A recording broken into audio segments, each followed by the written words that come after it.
Okay, so before we get on to Chapter 2 of It's You Too by KoboldKing, I will tell you that he, I believe, enjoyed your comments on the previous one, especially your horrified cries when you realized we weren't going on to Chapter 2.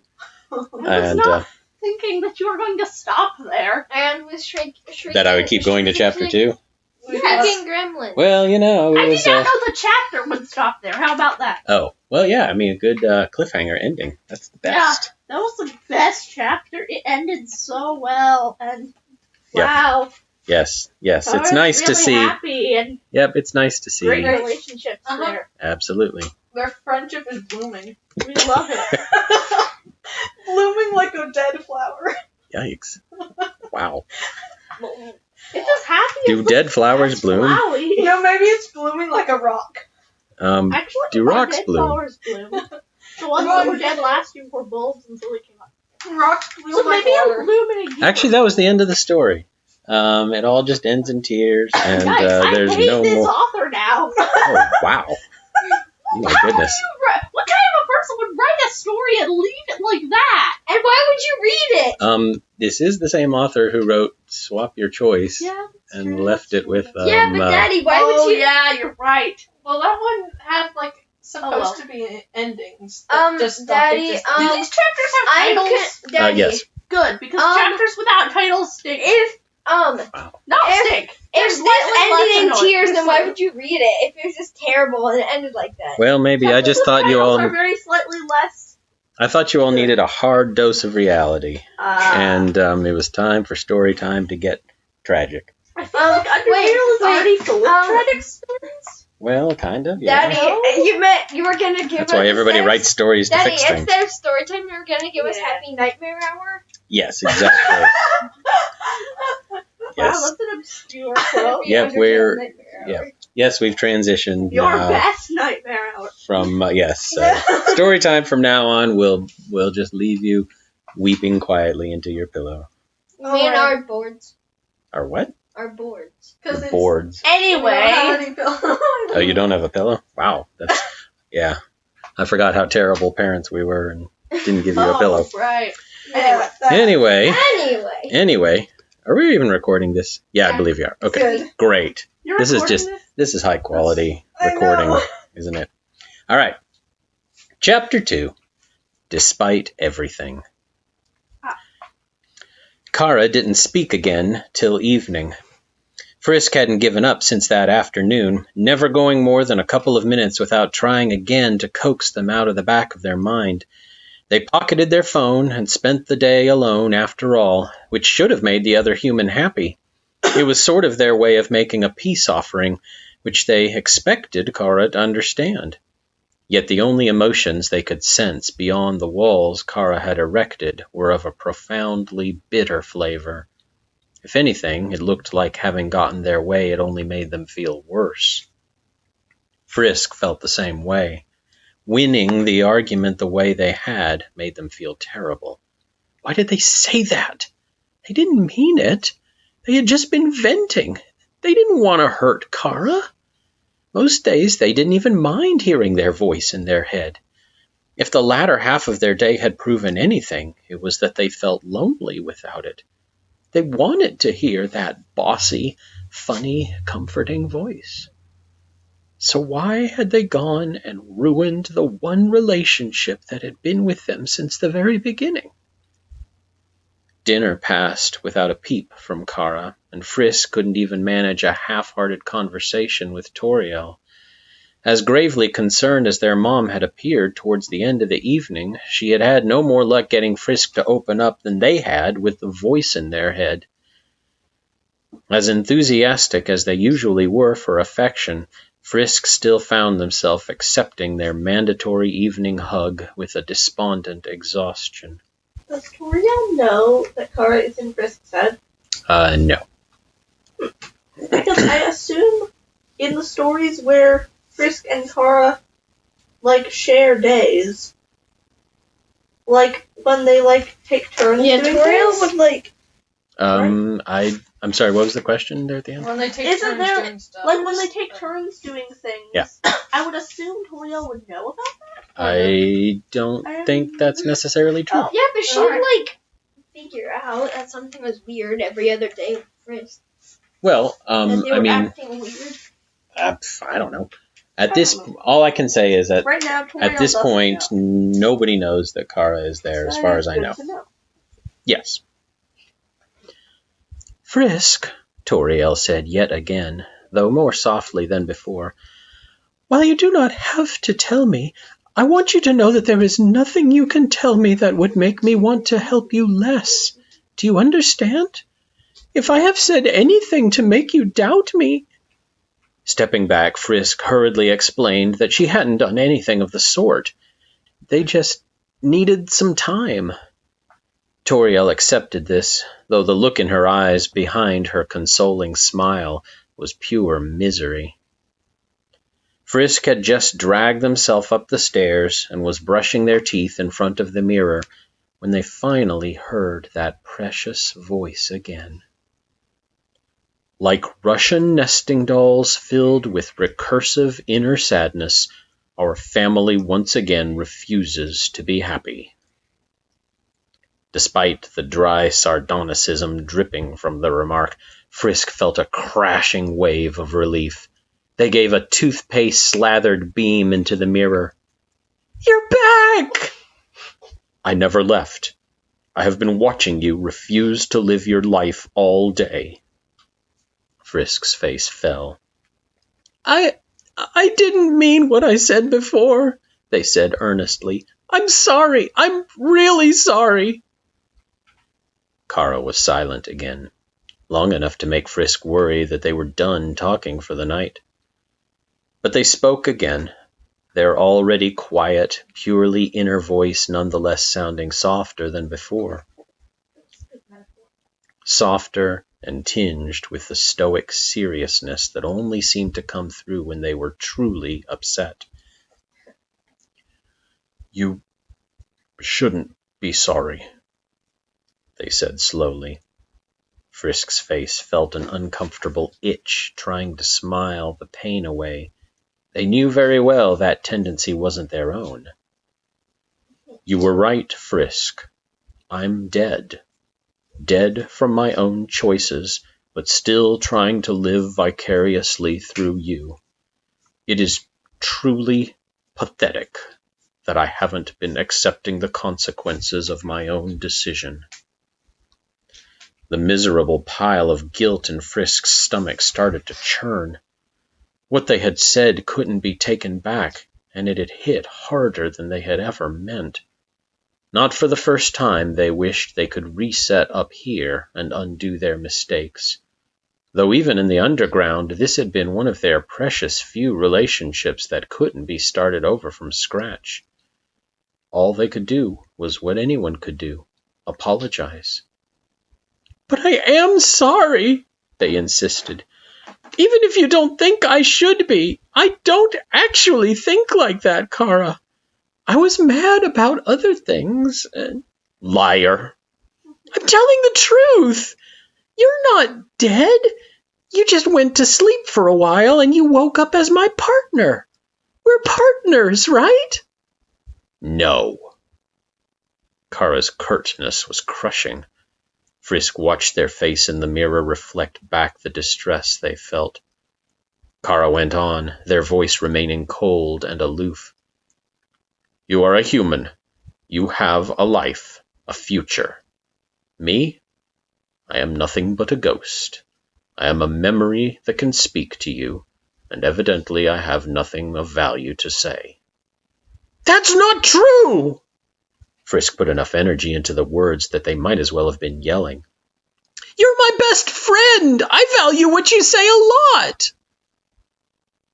No answer.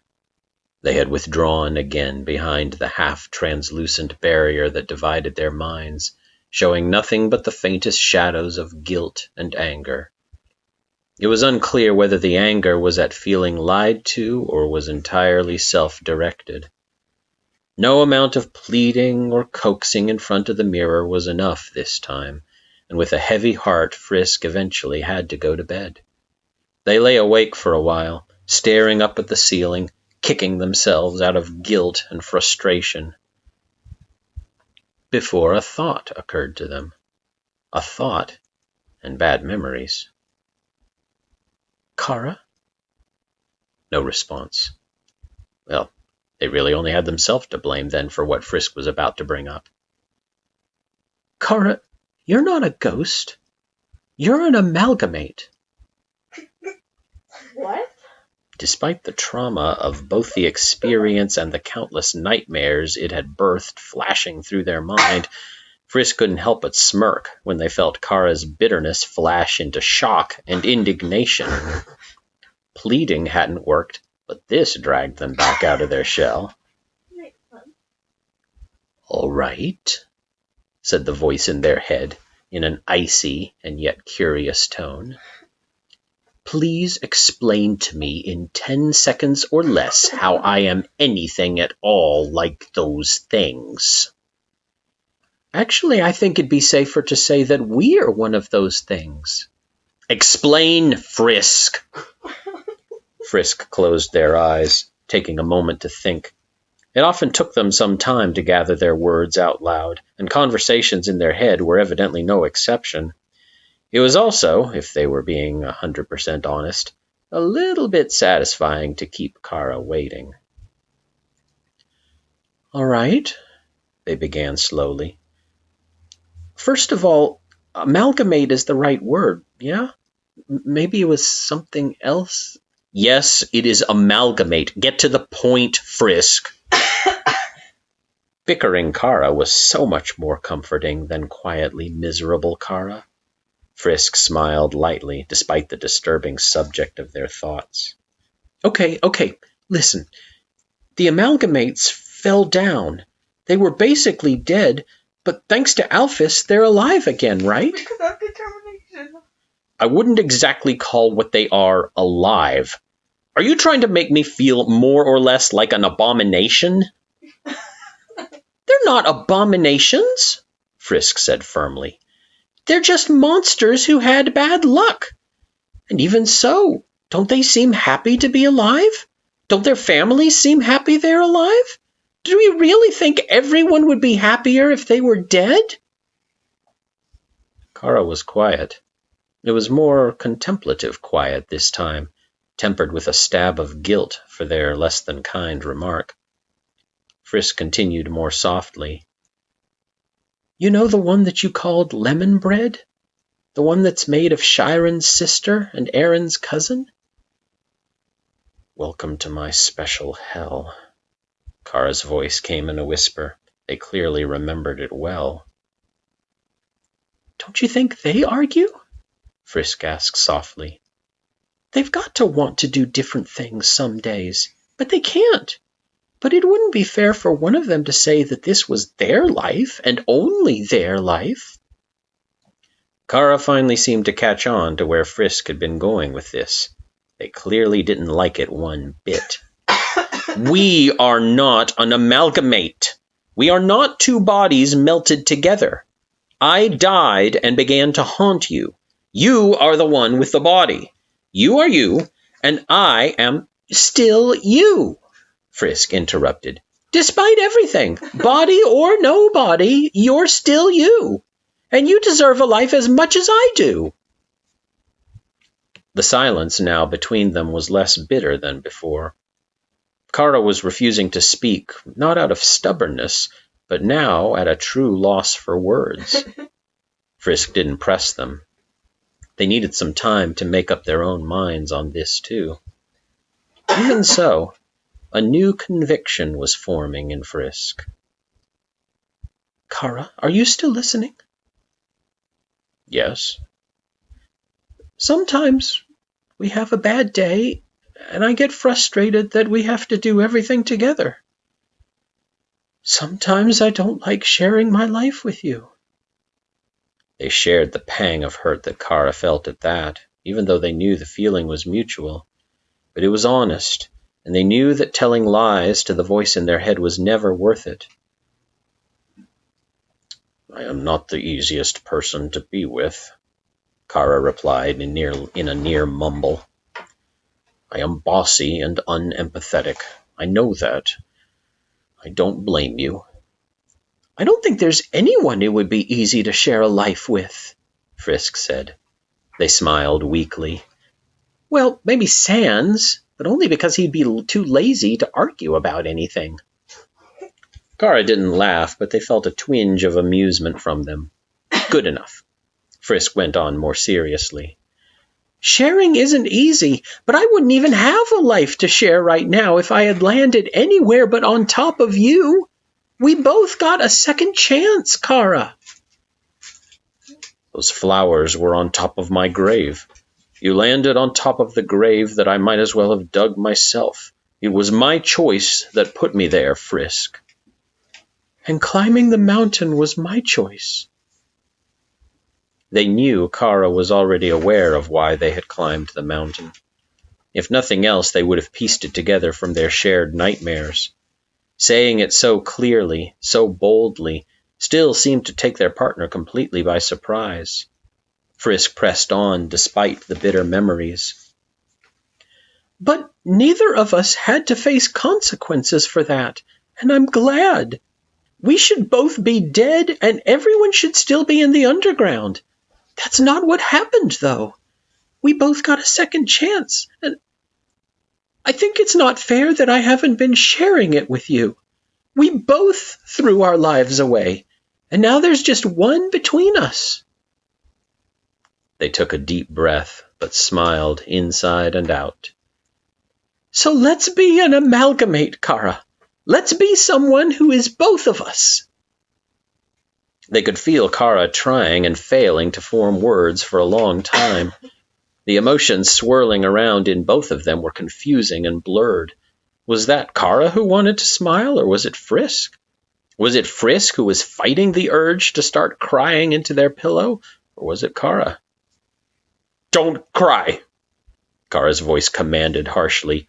If ever an internal voice had cracked with tears, it was that one. Don't you dare cry! We are too old for that! I won't cry if you don't. Frisk gave them time and space. Well, as much space as possible. They waited for Chara to make some sense of the emotional hurricane that was battering at the both of them. At the both of them? Yeah. Eventually Right? Yeah. The I guess both of that them? is right. Yeah. English can life with that. Like you'd say, like, it's hitting the two of us, or, you know, the three of but us. You could have said both of them, not It works the both well. of them. Well, Yeah, well, who cares? I will pass your It's grammar correct comments English. on to I KoboldKing. think they're just going to get passed on English. because you aren't going to cut them out. English. Yes. Same thing. Whatever. Yes. All right. Thank you for those comments. Yes. Right. I think it's fine. Eventually, the storm began to recede, and a more rational Chara began to speak. All right. Chara's voice was stuffy, but managing to remain calm. I am open to what you are saying. I don't know what sharing a life is supposed to look like, however. Well, neither do I, Frisk admitted. I just know that what we're doing right now isn't working. I wind up making you feel like what you want doesn't matter. And I make you feel like that you're not in control of your life, Chara said, another pang of guilt bleeding through. I will commit to being less bossy. I don't mean to control you. Control? And I'll try to compromise more, Frisk said back. It doesn't always have to be all or nothing. We can listen to each other and try to figure out how we can both be happy. Chara was thoughtful for a moment. How do you propose that we handle conflicts like meeting with your friends today? I am antisocial.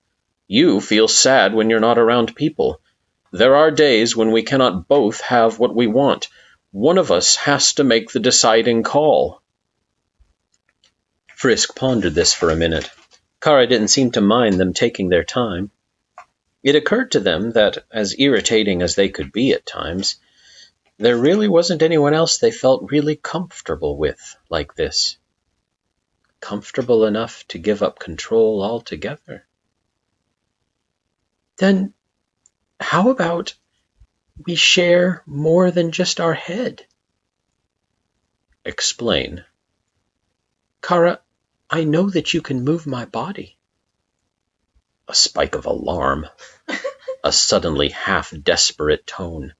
I choose not to. I wouldn't. It's okay, Frisk assured them. I know you wouldn't try to take things from me, but back in the underground, I noticed that you move my feet sometimes when I was too scared to move.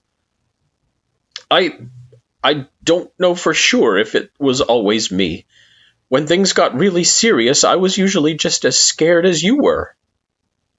Let's try it. See if you can move my hand. They sensed great hesitation. Are you sure? Come on, just do it. It's not a big deal. But it is a big deal. It will be the first time that I have deliberately... Come on, Chara, you're being a baby. Ooh. There was a long pause. They could tell that nervousness had just given way to irritation and were about to say something else when it suddenly happened. They felt their hand move upwards, fingers flexing. It was a surreal feeling, undeniably in motion but not controlled by Frisk at all. If there was any doubt about that at all, it was gone when the hand suddenly slapped Frisk in the face. I was wondering if that would happen. Really, Chara? Makes sense. That's the first thing you do? Yeah, real mature. Well, you're the one who called me a baby. All I was trying to do was respect your boundaries. Whatever. The point is, it works. You can steer our body, Chara. The hand dropped dramatically back into bed, as though it were a puppet with its strings suddenly cut. I don't know if I want to, Chara said, their nervousness returning. It has been a long time since I lived. You'll do fine, Frisk assured them. They felt a warm feeling in their cheeks, a slight flushed sensation, and the feeling of lips involuntarily twitching upwards. It was impossible to tell whose lips they were right now, so neither of them remarked on it. They simply lay there, close together by necessity, before Chara finally broke the silence with a voice barely more than a whisper in the back of Frisk's consciousness. When would it be all right for me to steer? How about you take over this weekend? No, I'm not taking your weekend. It wouldn't be fair to let you do whatever you want on a day that you have to go to school, Chara. Besides, you haven't been paying that much attention in math. There's usually nothing better to do than... Frisk, I don't want to start the fight again. Okay. Still, I want you to have the weekend. Still, no. Just take Sunday, all right? Please? I spend half of it thinking about Monday anyway. There was nothing but a silence as Chara thought about it. I've been in charge every single day since we met. Just take a day, Chara. Just let yourself feel what it's like to be alive again. Frisk's own thoughts had taken a pleading tone they hadn't intended, but it seemed to sway Chara. They finally relented with a sigh that was both quiet and completely for show, as it didn't quite touch Frisk's actual lungs. All right, I'll steer on Sunday. I will be the bored teenager, and you can be the annoying voice in the head telling them that they're doing everything wrong. A complete opposite day. Will that make you happy? It'll make you happy, Frisk promised, and that'll make me happy. Sounds like something Azrael would say. Yeah, it kind of does. That warm feeling touched their cheeks again, this time with a lot less ambiguity over whose feeling it was. But there was still some doubt. They both felt it for different reasons. It was Chara who gave voice to it first. If you're only doing this, Frisk, to overcompensate for exploding earlier... I'm not, Frisk assured them. They hesitated for a moment. Well, it's more like exploding earlier was our wake-up call. Things aren't always okay between us. It wouldn't have happened if we were both happy, right? You can never really know. They felt hope from Chara, but that doubt was still poisoning it. I don't want anything from you that you feel obligated to give. I forgive you for what you said earlier. I'm not angry. Frisk frowned. You're still hurt, I can tell. Chara was quiet. Those are different things. The hurt was obviously still there, and they seemed to realize that hiding it from their headmate wasn't an option. That's true. They relented. Yes, you hurt my feelings. Yes, I still feel bad. But forgiveness isn't about whether the damage is gone. It wouldn't be worth anything if it was. I get that. And they did. They had forgiven Azrael, after all, even when 2 years later they were still waking up in cold sweat from dreams of vines and fire. But this isn't about forgiveness, Frisk continued. I'm not trying to trade my body for you being happy with me, or whatever it is you think I'm doing. I really think this is a better way. Truly? Yes, truly. I was only right about one thing earlier, and that was when I said that we weren't partners. We aren't right now. We can't be partners when only one of us ever has any control. Frisk smiled weakly. And I really want you to be my partner, Chara. The doubt, as stubborn of a stain as it had been before, finally seemed to be washing away. It was replaced by a bubbly warmth. I want that too, Chara said, their voice unusually meek. Very well. Our agreement stands, then. I will take control on Sunday. It may only be a test run, and I may decide never to do it again, but I will try it if it means so much to you. I think it'll mean a lot to you, too, Frisk said with a smile. Now, we should probably get some sleep tonight, or else algebra's really going to kick our tail tomorrow. Yes. Good night, Frisk. Good night, Chara. Chara slowly retreated back to their corner of the mind, but not bitterly this time. It wasn't so much anger and guilt swirling back and forth across the flimsy mental barrier between them. The emotions this time were of a much warmer variety. Hope. Hope and excitement. They hadn't completely made up yet. It was hard to make up for 2 years spent with one in control and the other as commentary. But maybe they could make a start. At least they didn't have to go to bed angry. Frisk rolled over and began to drift off to sleep, Chara in tow. There was finally some peace between them now. A relief they shared from finally talking about the most important details of their existence. Maybe being an amalgamate didn't have to be so bad. And that is the end of Chapter 2. We need more. What is the next chapter Me. called?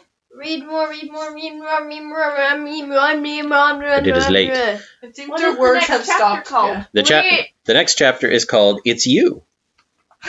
Great. Read more, read more, read more, There read seems more, to be a theme read here. more, read more, What's the first chapter? read more, read more, read The more, first read chapter more, was read more, called... read more, read more, Wait a minute. read more. The first chapter was called Your Life. Wow. Second chapter was called Despite Everything. Third chapter is called It's You. What's the fourth? I'll check and see. What? I'm not telling you. Everyone What dies. was that for? Nothing at all. I bet that was just for... Oh my goodness. What? Yes, chapter 4. Wow. That sounds like a knot. Is that supposed to be sarcastic? What? Sarcasm? I That is don't never know sarcastic. don't know the meaning of the word. That is never Well, sarcastic. at least that chapter ended better. Yes, it did. Okay, How well does that's... Frisk hide the fact that Kara is in their head for 2 years. Well, I mean, I suppose you don't have to comment about it to Toriel unless, Yeah, but unless you like accidentally gave away something you could know, you could not have any way of knowing or something like that. I doubt Toriel would pick up on that sort of thing. Or maybe she Kara would. just doesn't talk much while Frisk is. There would be more emotions and things like that. Yeah. Or that Toriel. Maybe they would only have. talk in private or when there's nobody to interrupt or distract them or anything. Maybe they talked I about don't think so. Did one of the other stories say that, or am I misremembering? No, that is a Are you thing still from How to Save recording? a Soul. Is Are you it? still recording? Yeah. I think so. Yes, Oh, cool. in How to Save a Soul at the beginning, Frisk says, Kara, don't talk to me when anyone else is talking. Oh, yes. You're right. Alright, now we should talk about Anyway, great things this so Kara that is Mr. Cloud- definitely more, seems definitely more Kara-y than... Hey, come on! Than the Kara in Do I drown one? the If I drown, the it swap might as well story. be Was it water. Swap Your Choice? Oh, yeah. Is the name of it? So yeah. Kara in there is taking the place of Yes, Papyrus. but it still had the same personalities. But then again, that Frisk was also Sort of. Yeah, I get these things like mixed that- up. that There's story Frisk- swap and story shift, and I don't know. I I don't can't- keep track of the. I'm not. I can't say I do either, to be I honest. But that Frisk in that story sounded more like Kara, and that Kara sounded more like Frisk. Well, there's Like, definitely a Frisk yeah. on a genocide route. You definitely don't. You don't think of Kara as being happy and believing in you. I mean, a bunch of that was being Papyrus. But, Oh yeah, definitely. But Kara is not one to be like, please. Well, I believe mean, in it would be a Kara who And has such. not been emotionally scarred by whatever happened on the surface world, and never killed themselves, never died, never saw Azrael die. True. It's a Kara That who would has change a an lot, Azrael as a cool brother, and is generally suppose, pretty yeah. happy. I think I should really read that, I guess. Yeah, I suppose. Um, But I guess if you're going for canon, this Kara definitely is more. Kara. They're a bit on the bossy side, There's a lot and of- like I said before, they're not afraid to say what they think. But yeah. it seems pretty. I suppose if you lived in someone's head and saw them making a mistake on homework and such, you'd probably insist they fix it too. You would get a lot higher grades if 2 people are helping. Oh yeah. Yeah. Yeah. You would have a lot of perks, but also a lot more not perks. But if you could always figure it out. Then. Yeah, I mean, if one of you is an extrovert and the other one is definitely an introvert, that would be tough. Yeah. Anyway, all right. Well, we'll That do was it chapter then. 3. How many chapters sometime. are in this story? Multiple. Yes, thank you. At least 4. Well, according to my scroll bar, we're maybe about a quarter of the way through. Let's see. That sounds like many chapters. Do chapter 8 looks like. So yeah, there we go. Are these chapters that are actually like the same length? I don't know. Because there are a lot of stories that. Actually, I believe yes. KoboldKing discovered that he tends to write chapters of about the same length, which worried him. Worried him? Yeah, What?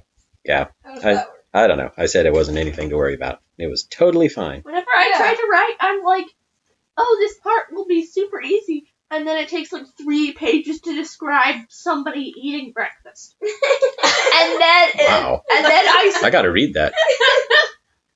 It's probably the most incredible breakfast eating it's in scene detail, ever. I think. No, that was a shorter breakfast. 3 pages of eating No, breakfast. that wasn't 3 pages. Wow. No, and then there were sometimes important scenes that we put off writing because we don't know what to say, and then it ends up only taking like 1 page. Yeah, So- well, I don't know. Maybe some people. I mean, when I write, some of my chapters were crazy long. Yeah. Like the last chapter of Depth of the Sea. Depth of the Sea. Oh yeah. Yeah, that just that like. one was like the entire rest. Well, of the I know it's yes. Well, I don't know. I didn't know what I was doing. Also, Like I do now. predicted the ending from I would definitely know I what I'm doing now. predicted the ending from the title. Yes, I know. Well, it's because you know your Bible. I did. But that was cheating. I should have left it unnamed. Well, you said Emily Coram the first Deo's chapter, and I didn't unnamed know it was your story. story. Oh, yeah. So It's like you didn't tell her, and then Yeah, that was great. Oh, I And just then- gave you a story and didn't tell you it was from me. yes, Yeah. you just Yeah. said a thing or something, and then I looked at it and I said, "Wait a minute, this was posted at midnight today." And that was And when Daddy sent You it. said, Daddy sent this to you last night. And Emily said, he sent it to me at 12:16. I said, wait a minute. Didn't he say he was going to write a story? Oh wait, the name is Coram Deo. I bet this is his story. And we Mhm. thought you were Yeah. sending it to us on purpose without telling us that you had written it. Oh, yeah, and I didn't realize you wouldn't know it was not me. So, And yeah. then, right Oh, after that's that great. is when I realized the title was... I Man. put... But you kept hinting at why you hated how Asgore never had any redemption Oh, in yeah. his stories. It's true. You didn't Yes, mention I know, that was I kinda- about your story, but you mentioned that, and you were writing a story, and the title, and I put 2 and 2 and 2 together. Yes, and got yes. 6. Yes. one and one and one together. Why did you call I'll tell you one the and two same and thing two that I together? posted a meme of in the channel, What? which was, You're posting me? yeah, it was the grandfather reading the Princess Bride to the boy. Ah. Like, yes, you're very clever. Shut up. What is Why that? did you post Where is that to that the channel? from? Oh, why'd you I'll say? tell you why I posted that to the channel. It's because What was that in it was because relation to? KoboldKing was commenting on the fact that Flying Unhindered's first comment as I was reading the story and giving the title was, "Is this going to be Kara Gets Saved?" And he said, yeah, he posted a meme that said, "We don't do that here. I don't think you get any Kara or Azrael being saved here." But then I said, yeah, she kind of figured out what the topic of the story was just What from story? from this one. Oh. It's you two. Oh. She figured out it was about Kara. Yes, you're very clever. We could assume Shut it was up. about That's Kara. like Gerson right there. I think if it wasn't Kara and it was just Frisk without Kara, that would be rather Daddy, sad. that's like Gerson right there. Sort of. Can someone say that in a Gerson voice? Yeah, it was a terrible Yes, impression of yes. Peter Falk. Do it in a Gerson voice. Nope. He Yes. was a grandfather, Yes. didn't Yes, he did. I'm Columbo. he? What? Anyway, Wait, What? why are you talking about Columbo Are here you talking about in KoboldKing's nice story? Are you recording this? Yes, apparently very so. sweet. Please warn me for a Hear content. this. If I have any sense, I'll have edited all this out. Oh, it's don't. Princess Bride references and extra trivia and memes Great. suitable for all ages. Yeah, yes. Okay. Can we reference Yes. some other things while we're at Catherine, it? we have some pretty... We've already done propaganda for like 2 Jacob stories. Tutu. Wait, what? And Wait. oh Get yeah. the happy nightmare What hour. is that? Oh, yeah. Yep, well, I think that's you about... said flying. Wait, how did he said flying unhindered's first comment? No, Oh, he- you just said... yeah, I just identified it as You should- youngest daughter. You should dub us as the authors. The one Of we keep what calling now? Jeff. W? What? No, Yeah. What? no, As the no. authors of what? No, I mean say Like, this is... certain voices is. Oh, For instance, yeah. she is flying unhindered. Yeah, this is me. The one we keep calling Jeff is Jeff. And he Wow. doesn't have an account. Incredible. That was really hard to tell from all the recordings, I'm sure, Catherine. Yes. Yep. And you're the Yisha who's wanting to build potato guns. And I. Hey. All right, Dress Hogan. Look, it's so I think we're done here. cool. We will resume with chapter 3. Tell your image that I need to borrow $1,000 from him. Yeah, don't think Not that's going to from him, happen. just in general. All right. Why would you tell him if you don't know? All right. Don't tell him, he'll get mad. Yep, I think we're done. I think we'll do chapter Huh. 3 next time. Sure. Bye. Snowpaw.